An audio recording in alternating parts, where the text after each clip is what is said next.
All right, let's talk about one of the all-time great comfort foods, French onion soup. You know the one, that bubbling, cheesy, deeply savory bowl of goodness. But what if I told you that behind that amazing dish is a story that's way more complicated and honestly way more interesting than you'd think? Today, we're digging into the real story of this culinary classic. So where did it actually come from? Well, that's where things get tricky. There are two completely different stories. On one hand, you've got this tale of a hungry king inventing it on the fly. And on the other, you have the story of it being a cheap, hot meal for the working folks of Paris. So which is it? A royal treat or a worker's breakfast? That's what we're here to figure out. Okay, let's start with the glamorous version, the one that feels like it's pulled right out of a storybook, the royal legend. This is the Hollywood version of the soup's origin. So picture this. King Louis XV is out at his hunting lodge, it's super late, and he's starving. He raids the kitchen, but the place is practically empty. All he can find are some onions, a little butter, and a bottle of champagne. So what does he do? He throws them all in a pot, and voila! A legendary soup is born. Or so the story goes. I mean, you can see why people love this story, right? It's got romance, it's got elegance. It gives this humble soup a super grand origin. The idea that genius can strike anyone, even a king, when they're hungry. It's just a great tale. But, and it's a big but, is it actually true? To get to the real answer, we need to forget about the palace for a second and look at the star of the show, the humble onion. Because its history tells a very, very different story. See, here's the thing. Onions have never really been food for kings. In ancient Rome, they gave them to soldiers for strength. All through the Middle Ages, they were a cheap, reliable staple for the poor. By the time we get to 18th century France, onions were everywhere. They were cheap, they were plentiful, and they were a huge part of what ordinary people ate every day. So the bottom line is that for like thousands of years, simple soups made with onions were the food of the people. They were filling, they were super easy to make, and they used an ingredient that absolutely anyone could get their hands on. It doesn't exactly scream royal delicacy, does it? So if it wasn't born in a royal hunting lodge, then where? Well, all the evidence points to a place that's a whole lot louder, grittier, and frankly, way more fascinating. The very heart of 19th century Paris. Yeah, forget the gilded rooms and fancy furniture. The real birthplace of French onion soup was this massive, sprawling, chaotic market called Les Halles. They called it the belly of Paris for a reason. This place was alive 24/7, just humming with the energy of the entire city.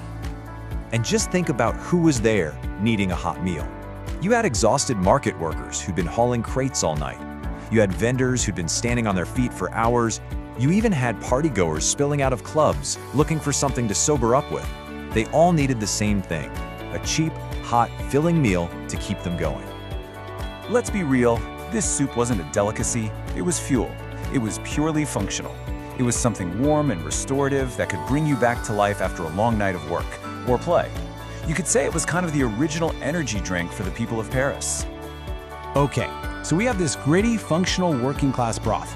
How in the world did that become the elegant masterpiece we all know and love today? Well, this is where the soup gets its major culinary glow-up. I mean, just look at the difference. The original version was, well, it was basic. Boiled onions, plain water, and a chunk of old bread. But the modern soup, it's a total transformation. That water base becomes a rich, savory beef stock. The bland, boiled onions are instead slowly caramelized until they're sweet and incredible. And that stale bread, it becomes that legendary, gooey, cheese-topped crouton. Really, it all comes down to these three key steps. First, you have to slowly, patiently caramelize those onions. That's not just cooking them, it's drawing out all this deep, natural sweetness. That's a total game changer.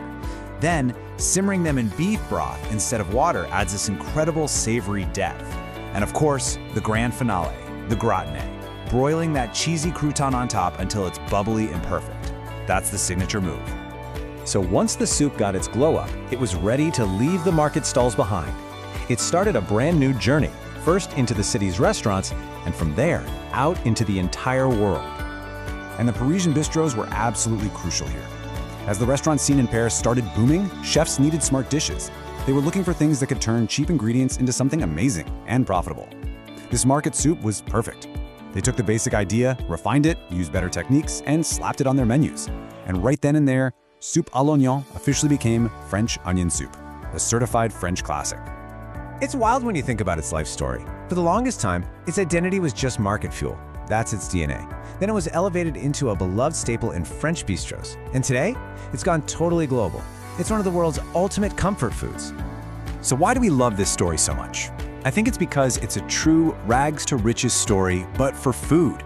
It's the ultimate proof that you can take the simplest, most humble ingredients and turn them into something absolutely extraordinary. This isn't just soup. It's warmth, it's comfort, and it's a delicious taste of history. And that brings us right back to where we started.